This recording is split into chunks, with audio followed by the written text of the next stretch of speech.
Hello there, and welcome to Uncle Braveheart's Guide to Playing Golf, part 141. Now tonight I'm going to talk a little bit about golf, but I also might talk about something different. Okay? So I may talk about Strictly Come Dancing, and I may talk about the X Factor, and I'm a Celebrity, Get Me Out of Here. And I'll also give you a few golf tips. Okay. I was playing in the Auchtermuchty Open. I was at the Shetland Islands Open, and this story is about club selection. I asked my caddy, I'll caddy him, more like a bag carrier. Anyway, I asked him for a Mashie Niblick. Now, for you youngsters watching this video, a Mashie Niblick is a 9-iron.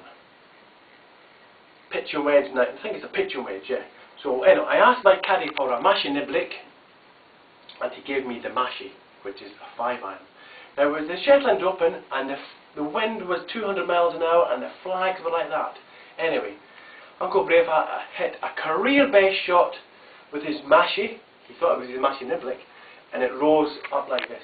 Now normally Uncle Braveheart's shots go like under the wind, about that size, or that height.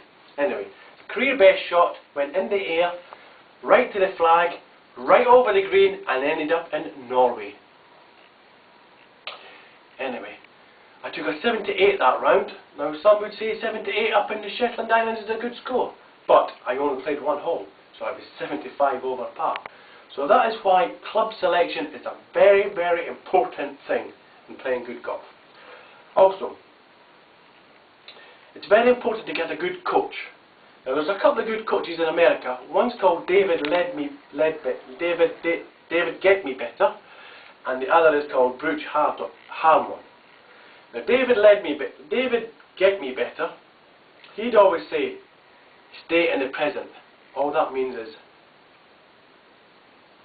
play your shot now. Not last week, not this week, but now.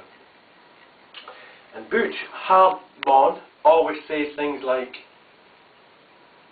I've actually forgotten what he says. Anyway, my solution is to go to your local coach, because he knows, your local professional, because he knows, he looks out his window when he should be actually working.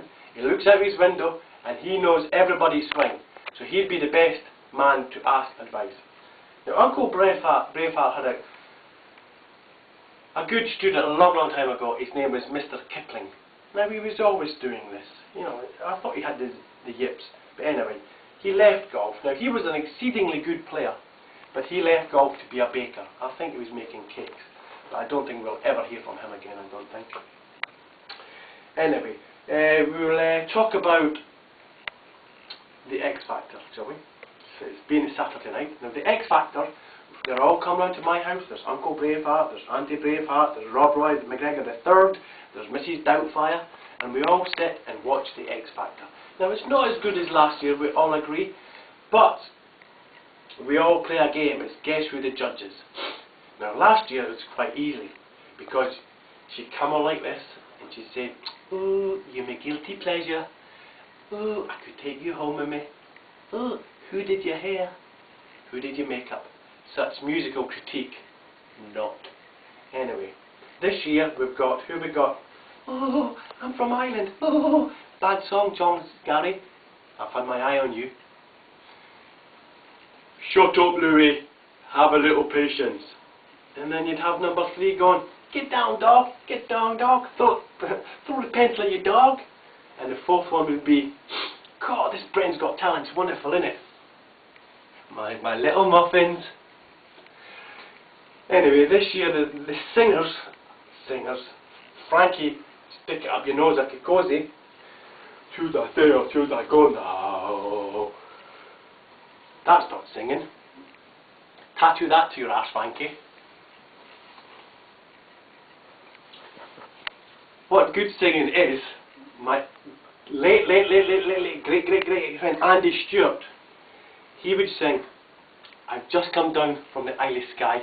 I'm not very big and I'm awfully shy. The lassies shout when I walk by, 'Uncle, where's your trousers?'"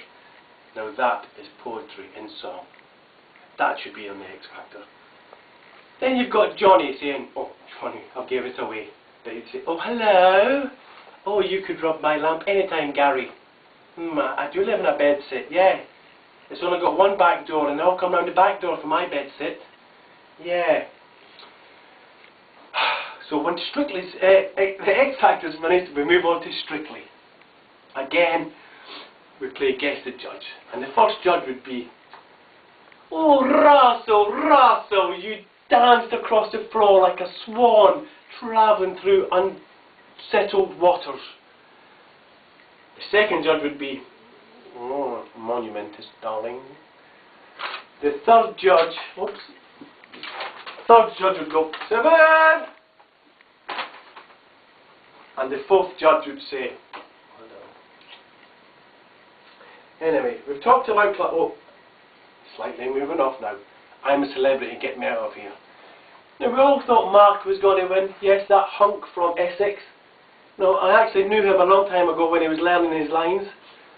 I went in one of his scenes and it was, you alright babes? I'm alright babes. You alright babes? I'm alright babes. Cut. Take 54. You alright babes? I'm alright babes. You alright babes? Cut. Take 55. So we all thought Mark was going to win, but ended up Dougie from McFly. Now my personal favourite was Anthony from Coronation Street, but such a drama queen. He kept on saying, oh, oh. Get pulling a pint, Sean. That's all you're good at, right? So, right, we've talked about I'm a Celebrity. Mind you, Uncle Brave, I was still waiting for a celebrity to come. Couldn't find one.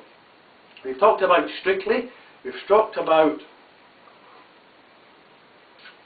what have we talked about? The X Factor. We've talked about club selection. We've talked about coaches slightly. I think that's about it. Oh yeah, I remember I got a letter from a young lady in Ireland. I'll just stick it in my sporran.